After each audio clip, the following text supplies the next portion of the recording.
Engine coolant. The cooling system in the vehicle is filled with Cool engine coolant. This coolant is designed to remain in the vehicle for 5 years or 240,000 kilometers, 150,000 miles, whichever occurs first. Checking coolant. The coolant surge tank is located in the engine compartment on the passenger side of the vehicle. The vehicle must be on a level surface when checking the coolant level. Check to see if coolant is visible in the coolant surge tank. If the coolant inside the coolant surge tank is boiling, wait until it cools down. The coolant level should be at or above the full cold mark. If it is not, there may be a leak in the cooling system. If coolant is visible but the coolant level is not at or above the full cold mark, see how to add coolant to the coolant surge tank for gasoline engines. Following.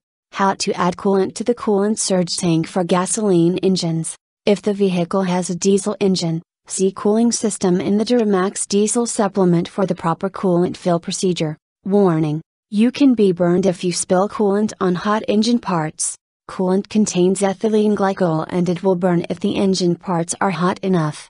Do not spill coolant on a hot engine. Caution. This vehicle has a specific coolant fill procedure. Failure to follow this procedure could cause the engine to overheat and be severely damaged. Warning. Steam and scalding liquids from the hot cooling system can blow out and burn you badly. Never turn the cap when the cooling system, including the surge tank pressure cap, is hot. Wait for the cooling system and surge tank pressure cap to cool. If no coolant is visible in the surge tank, add coolant.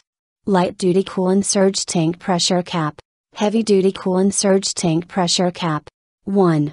Remove the coolant surge tank pressure cap when the cooling system, including the coolant surge tank pressure cap and upper radiator hose, is no longer hot.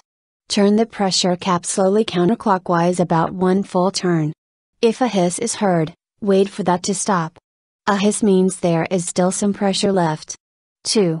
Keep turning the pressure cap slowly, and remove it. 3. Fill the coolant surge tank with the proper mixture to the full cold mark. 4. With the coolant surge tank pressure cap off, start the engine and let it run until the engine coolant temperature gauge indicates approximately 90 degrees Celsius, 195 degrees Fahrenheit. By this time, the coolant level inside the coolant surge tank may be lower. If the level is lower, add more of the proper mixture to the coolant surge tank until the level reaches the full cold mark. 5. Replace the pressure cap tightly. 6. Verify coolant level after the engine is shut off and the coolant is cold. If necessary, repeat coolant fill procedure steps 1 to 6. Caution. If the pressure cap is not tightly installed, coolant loss and possible engine damage may occur. Be sure the cap is properly and tightly secured.